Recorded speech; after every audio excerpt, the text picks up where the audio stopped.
నమస్కారం VNR news వార్తలకి స్వాగతం. నా పేరు సుమలత. వార్తల్లో ముందుగా హెడ్లైన్స్.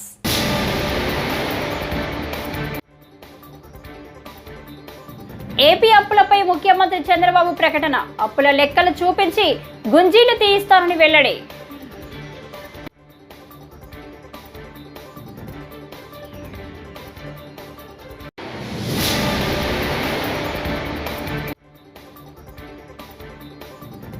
అధికారంలోకి రాగానే ఉద్యోగులకు అన్ని చేస్తామని మాట ఇచ్చిన చంద్రబాబు బడ్జెట్లో మొండి చేయి చూపారని ఎన్ చంద్రశేఖర్ రెడ్డి మండిపాటు.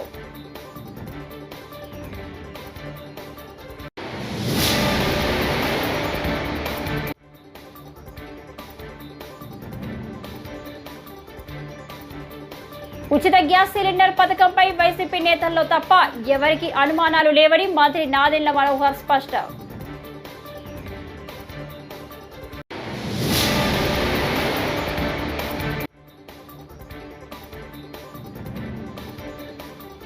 మేము అధికారంలోకి వచ్చాక రేవంత్ రెడ్డిని ఏం చేయాలో బాగా తెలుసు. కేటీఆర్ హెచ్చరిక.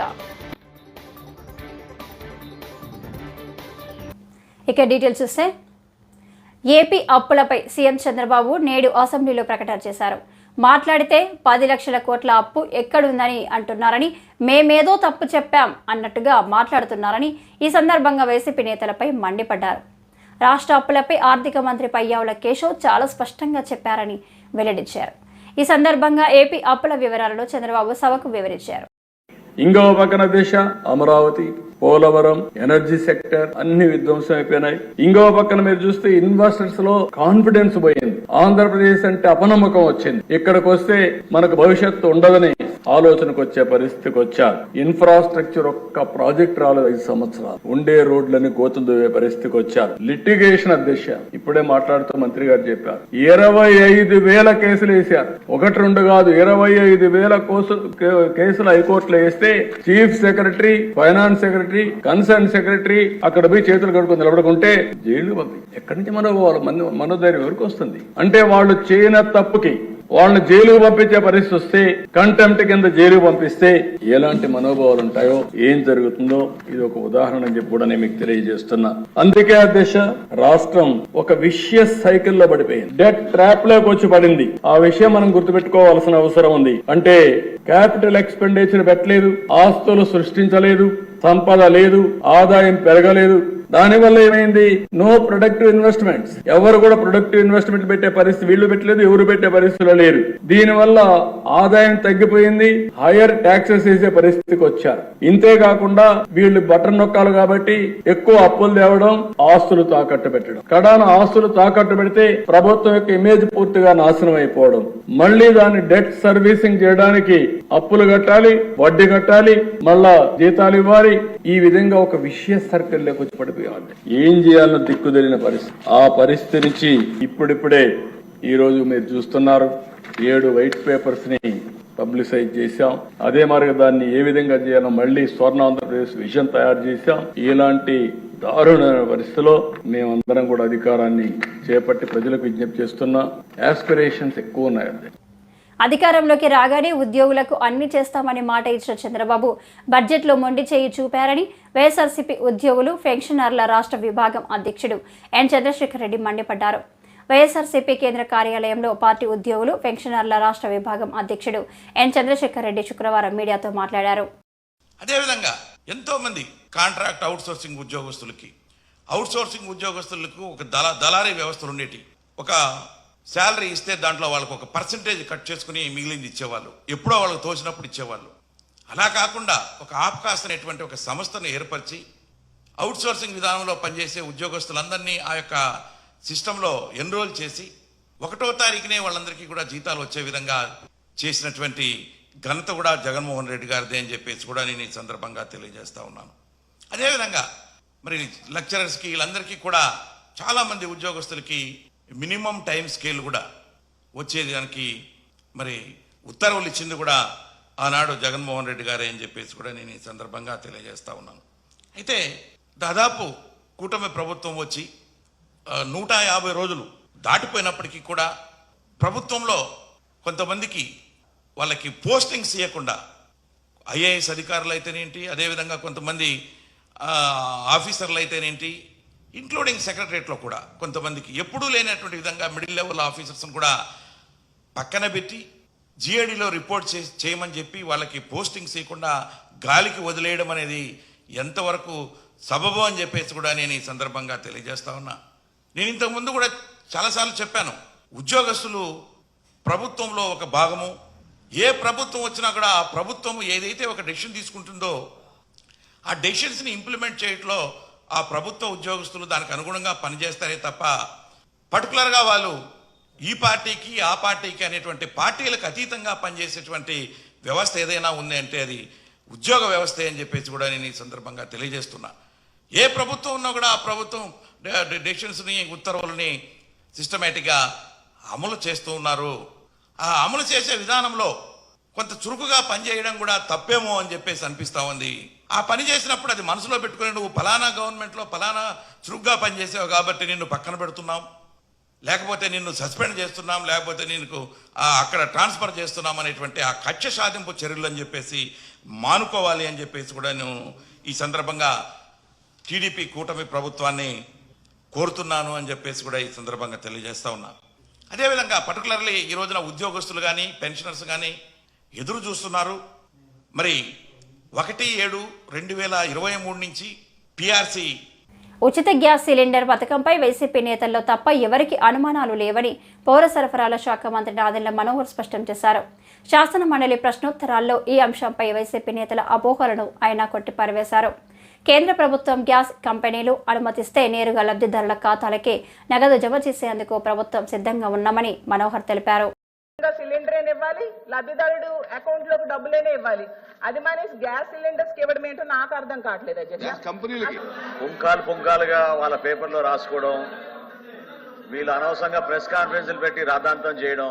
భారతదేశంలో ఈ రోజు వరకు కూడా దీపం 2 పథకం మనం ఇంప్లిమెంట్ చేసే విధంగా 1,55,00,000 గ్యాస్ కనెక్షన్స్ కి ఎక్కడ కూడా భారతదేశంలో జరగడం లేదు కార్యక్రమం. కేంద్ర ప్రభుత్వం కూడా వాళ్ళు ఏం చెప్పారంటే డైరెక్ట్ గా మేమే బెనిఫిషియరీస్ కి ఇవ్వాలంటే అటువంటి అవకాశం ఉన్న పాల్గొన్న సిస్టమ్ ప్రకారంగా పబ్లిక్ ఫైనాన్స్ మేనేజ్మెంట్ సిస్టమ్ ద్వారా డీబీటీ ద్వారానే వాళ్ళు ఎవరైతే లబ్ధిదారులు ఉన్నారో వాళ్ళకి ఈ సబ్సిడీ అమౌంట్ ట్రాన్స్ఫర్ చేస్తారు. సిలిండర్ డెలివరీ అయిన తర్వాతనే ఈ 25 రూపాయలు ఏదైతే కేంద్ర ప్రభుత్వం సబ్సిడీగా ఇస్తుందో దాని మేరకే వాళ్ళు డెలివరీ చేస్తారు.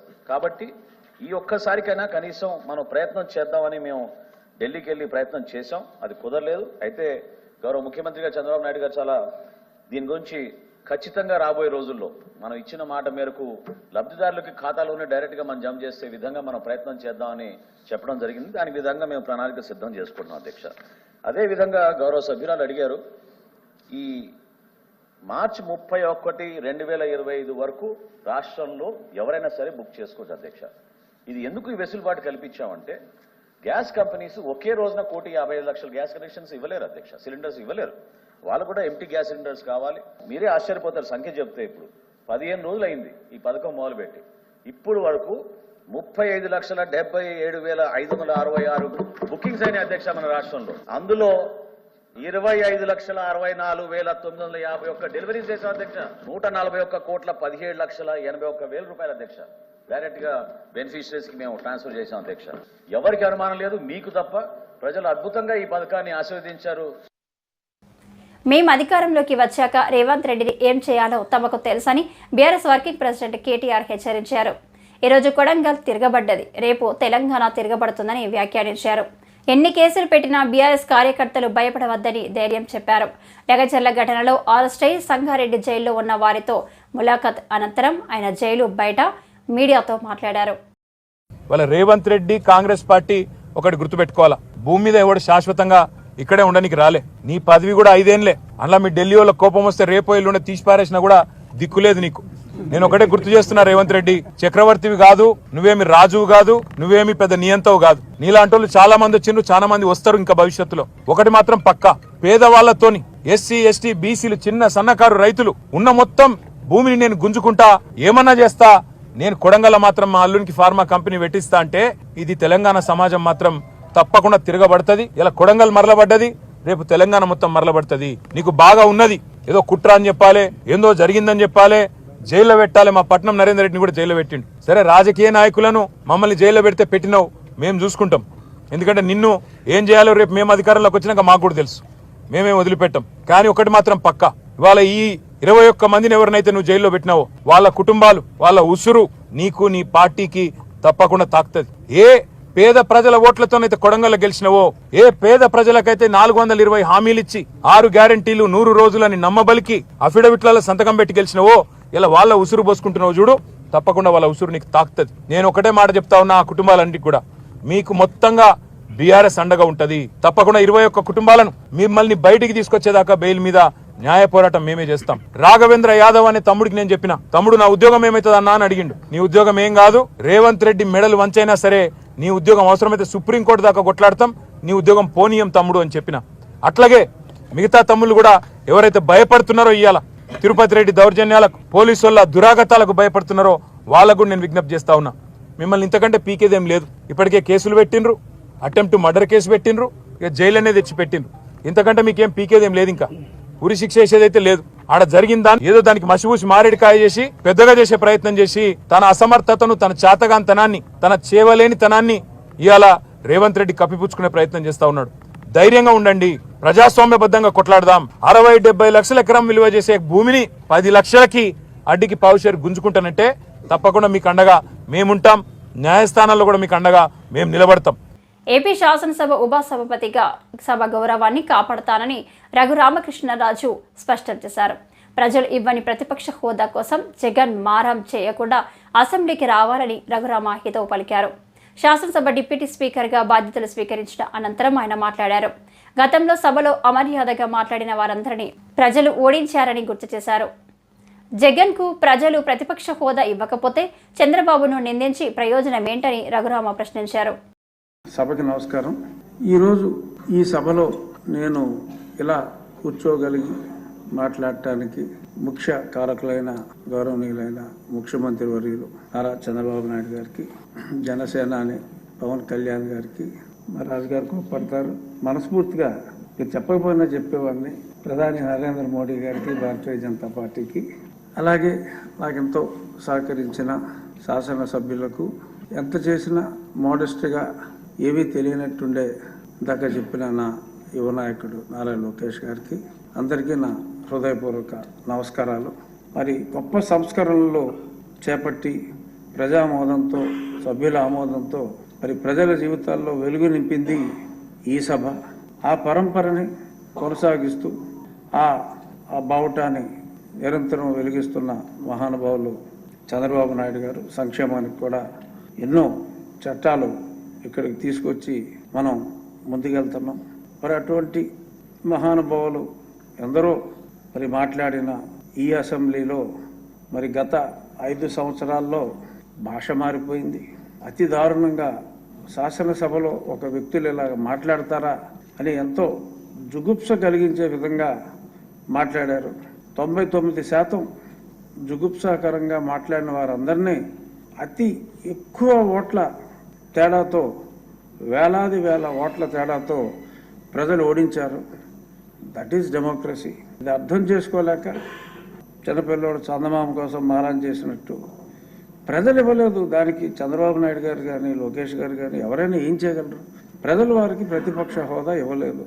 మరి చట్టాలో లేని దాని గురించి మారాన్ చేయటం అనేది ప్రతిపక్ష పార్టీకి భావ్యం కాదు. ఈ చందమామ మారాలు మానేసి దాకా మా అచ్చెన్నాయుడు గారు కోరుకున్నట్టు ఒక్కరోజు కాదు ఎక్కువ రోజులు ఇక్కడికి రావాలని మనస్ఫూర్తిగా కోరుకుంటున్నాను. నాకు మైక్ ఇవ్వట్లేదు అంటే ఒకసారి వచ్చి చూస్తే కదా తెలిసింది మైక్ ఇస్తున్నారో లేదో. రాకుండానే నాకు మైక్ ఇవ్వట్లేదు అంటే డెఫినెట్గా 11 మంది సభ్యులు ఉన్నారు కాబట్టి వారికి ఉన్న సమయం డెఫినెట్గా. తిరుమల శ్రీవారిని సినీ నటుడు విశ్వక్ సేన్ దర్శించుకున్నారు. శ్రీవారి మెట్టు మార్గం ద్వారా గురువారం కాలినడకన తిరుమలకు చేరుకున్న విశ్వక్ శుక్రవారం ఉదయం వీఐపీ ప్రారంభ విరామ దర్శన సమయంలో స్వామివారి సేవలో పాల్గొన్నారు. టీటీడీ అధికారులు ఆయనకు స్వాగతం పలికి దర్శన ఏర్పాట్లు చేశారు. దర్శన అనంతరం పండితులు ఆయనకు వేదాశీర్వచనం చేసి స్వామివారి తీర్థ ప్రసాదాలు అందజేశారు.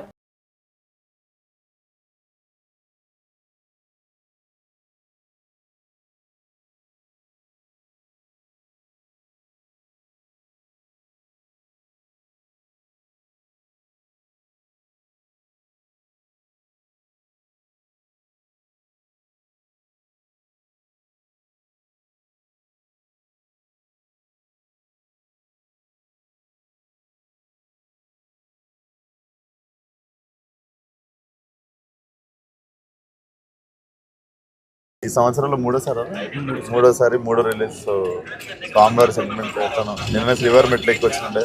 సో చాలా అద్భుతమైన దర్శనం అయింది. స్వామివారిని గెలిచినప్పుడల్లా కోరికలు అడగడం మర్చిపోతుంటా. సో 22nd రిలీజ్ స్వామివారి బ్లెస్సింగ్స్ కోసం వచ్చిండే. చాలా ప్రశాంతంగా ఉండిపోండి. Thank you. వస్తుంది చెప్తా, నీకే ఫస్ట్ చెప్తా. అది కూడా చెప్తా, తెలంగాణ ఫస్ట్ చెప్తా. అయితే సినీ నటుడు ఎన్టీఆర్పై తమ అభిమానాన్ని వినూత్నంగా చాటుకున్నారు కొందరు యువకులు. కుప్పం నుంచి హైదరాబాద్ వరకు నడుచుకుంటూ ఎన్టీఆర్ నివాసానికి వచ్చారు. నందమూరి తారక రామారావుతో ఎన్టీఆర్ చిన్నతనంలో కలిసి దిగిన చిత్రపటాన్ని ఆయనకు బహూకరించారు. తన వద్దకు వచ్చిన అభిమానులను ఎన్టీఆర్ ఆప్యాయంగా పలకరించి వారితో ఫోటోలు దిగారు.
కార్తీక పౌర్ణమిని పురస్కరించుకొని విజయవాడ దుర్గ మల్లేశ్వర స్వామి దేవస్థానం ఆధ్వర్యంలో ఇంద్రకిలాద్రిపై గిరి ప్రదక్షిణ ఘనంగా నిర్వహించారు. తెల్లవారుజామున ఇంద్రకిలాద్రి ఘాట్ రోడ్డులోని కామధేను అమ్మవారి ఆలయం వద్ద గిరి ప్రదక్షిణను ఈవో కెఎస్ రామారావు దంపతులు వేద పండితులు ప్రారంభించారు. కుమ్మరపాలెం సితారా సెంటర్ పాల ఫ్యాక్టరీ మీదుగా ఇంద్రకిలాద్రి వరకు గిరి ప్రదక్షిణ జరిగింది. ఈ కార్యక్రమంలో భక్తులు పెద్ద ఎత్తున పాల్గొన్నారు.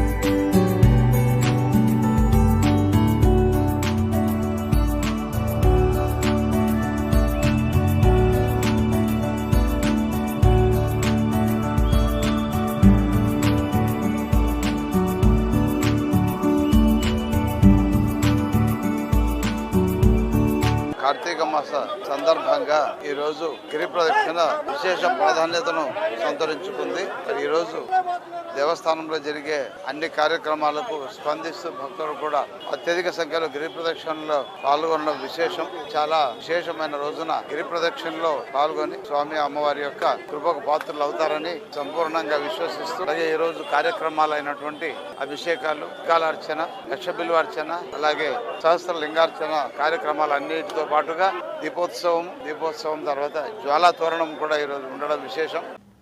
నెల్లూరు నగరంలోని పరమేశ్వరి నగర్ వద్ద ఉన్న బ్రాందీ షాపును ప్రభుత్వం వెంటనే తొలగించాలని ముస్లిం మైనార్టీలు చేస్తున్న ఆందోళన శుక్రవారం 11వ రోజుకు చేరుకుంది.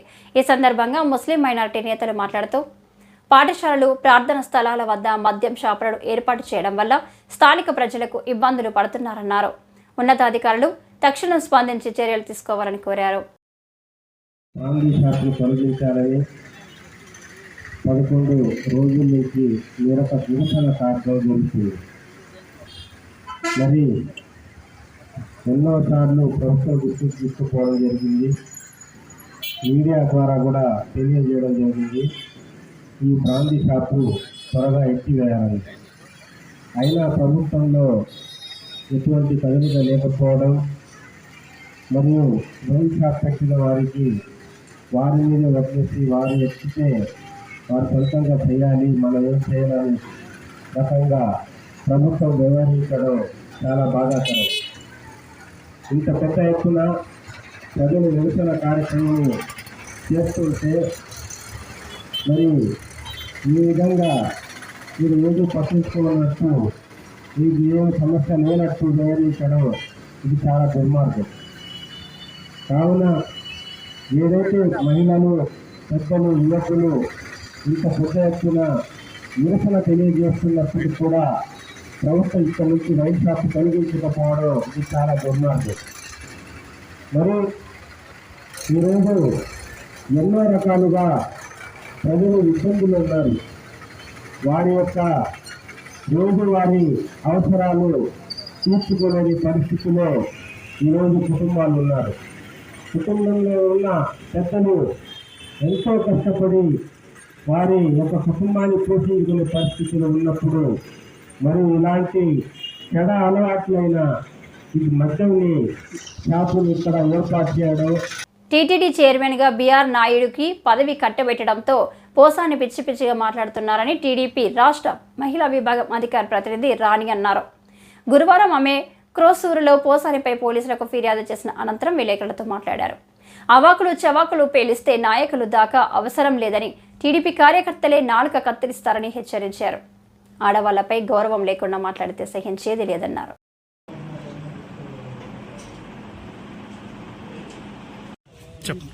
అందరికీ నమస్కారం. పల్నాడు జిల్లా పెదకూరపాడు నియోజకవర్గం క్రోసూరు మండలంలో ఈరోజు మరి పోసాని మీద మేము కంప్లైంట్ ఇచ్చాం. ఎందుకంటే అతను పిచ్చి పిచ్చి మాటలు మాట్లాడుతూ ఉన్నారు. నాయుడు గారికి ఒక పదవి ఇచ్చారని మరి ఓర్చుకోలేక ఈరోజు తను ప్రెస్ మీట్ లో మరి ఎట్లా పడితే అట్లా మాట్లాడుతున్నారు. గతంలో కూడా చంద్రబాబు నాయుడు గారిని, లోకేష్ గారిని, పవన్ కళ్యాణ్ గారిని ఇష్టానుసారంగా మాట్లాడారు. ఇలా మాట్లాడితే నాయకుల అవసరంలో ఇట్లాంటి ఎదవలకి కార్యకర్తలు నాలుగు కత్తిరిస్తారనేది మేము చెప్తా ఉన్నాం. ఒకటే, ఈ 5 సంవత్సరాలు ఎక్కడ దాక్కున్నారు మీరు, ఎక్కడ నిద్రపోయారు, మీ దొంగతనాలన్నీ బయటపడతాయి అని చెప్పని ఈ రోజు ఒక మంచి వ్యక్తికి పదవి ఇస్తే మీరు ఓర్చుకోలేకపోతున్నారు. 5 సంవత్సరాలు జగన్మోహన్ రెడ్డి గారికి పాపం మరి ఆయన పదవి గుర్తుందో లేదా ఈ చేసే తప్పుడు పనులు మరి గుర్తు లేకో తెరచాటునే ఉన్నారు కానీ తెర ముందుకు రాలా. ఇప్పుడంతా 5 నెలల్లో ఎందుకు బాబు ఎన్ని ప్రెస్ మీట్లు పెట్టావు? సిగ్గనిపించట్లా మీకు? ఎదవలకి పదవులు ఇచ్చింది మీరు, మరి మంచి వ్యక్తులకి భక్తి ఛానల్ నడుపుతూ మరి సేవా కార్యక్రమాలు చేసే నాయుడు గారికి ఒక పదవి ఇస్తే మీరు ఓర్చుకోలేకపోయారంటే. కుప్పం ఆర్టీసీ డిపో పరిధిలో త్వరలోనే ఎలక్ట్రికల్ బస్సులను నడపడం జరుగుతుందని ఆర్టీసీ వైస్ చైర్మన్ మునిరత్నం పేర్కొన్నారు. కుప్పం డిపో పరిధిలో శుక్రవారం ప్రజా రవాణా సదస్సు నిర్వహించారు. కుప్పం ఆర్టీసీ బస్టాండ్ను రాష్ట్రానికి మోడల్ బస్ స్టేషన్గా మార్చడం జరుగుతుందన్నారు. పాత బస్సులను పైలట్ ప్రాజెక్టు కింద ఈ బస్సులుగా మార్చేందుకు చర్యలు తీసుకుంటామన్నారు. కుప్పాన్ని అన్ని రంగాల్లో అభివృద్ధి చేయాలనే భాగంగా ఈ రవాణా సంబంధించినటువంటి విషయాల గురించి చాలా ఆలోచనలో ఉన్నారు. ముఖ్యంగా కుప్పం ఒక మారుమూల ప్రాంతం. ఇక్కడ తమిళనాడు, కర్ణాటక రాష్ట్రం మధ్యలో ఉన్నటువంటి ఈ కుప్పం ప్రాంతంలో ఇక్కడ మారుమూల గ్రామాలకు గతంలో మరి ఇప్పుడు కూడా ప్రతి రోడ్డు కానీ సిమెంట్ రోడ్డు కానీ మొత్తం కూడా నిర్మించి మంచి పద్ధతిలో ఈ రవాణాకు కావాల్సినటువంటి రోడ్డు నిర్మాణం జరిగింది. అదేవిధంగా బస్సులు కూడా ఈ గ్రామాలకన్నీ కూడా వేయాలనే ఉద్దేశంతో దాదాపు 140 బస్సులు కుప్పం డిపోకు ఉంది. తెలుగుదేశం పార్టీ నందమూరి తారక రామారావు గారు వచ్చినప్పుడు ఆ రోజు గౌరవ శాసనసభ్యులుగా ఉన్నటువంటి రంగస్వామి నాయుడు గారు ఆ రోజు ఆయన యొక్క ప్రయత్నం ద్వారా ఈ కుప్పం బస్ డిపో కూడా 10 ఎకరాల 34 సెంట్లు ఒక కుప్పం నడిపొడ్డులో ఇంత పెద్ద ప్రాంతాన్ని ఆ రోజు ఇంత పెద్ద ఆస్తిని మనం తీసుకోవడం జరిగింది. గౌరవ ముఖ్యమంత్రి గారు ఈరోజు ఎక్కడా లేని విధంగా ఒక వినూత్నమైనటువంటి అత్యాధునిక ఆర్టీసీ ప్రాంగణం నిర్మించాలనే ఉద్దేశంతో దాదాపు 70 కోట్ల రూపాయలతో ప్రణాళికలు రూపొందిస్తున్నారు. ఇక్కడ మొత్తం కూడా ఏదైతే మన మిత్రులందరూ సదస్సులో చెప్పారో ఇక్కడ బస్ స్టేషన్ కానీ అదేవిధంగా ఇక్కడ ఉన్నటువంటి ప్లాట్ఫామ్స్ కానీ రెస్టారెంట్స్ కానీ లేటెస్ట్గా రెస్టారెంట్స్ 2 రకాల రెస్టారెంట్స్ కూడా అదేవిధంగా ప్రయాణికులకు సంబంధించినటువంటి డార్మెంటరీ రెస్ట్ రూమ్స్ షాపింగ్ కాంప్లెక్స్లు ఒక మోడర్న్గా ఒక బ్యూటిఫుల్ సిటీలో ఏ విధంగా ఉంటుందో ఆ విధంగా నిర్మించడానికి ప్రణాళికలు కూడా తయారు చేశారు. ఈ వార్తలు ఇంతటితో సమాప్తం. తిరిగి మరో తాజా బులెటిన్లో కలుసుకుందాం. అంతవరకు సెలవు. నమస్కారం.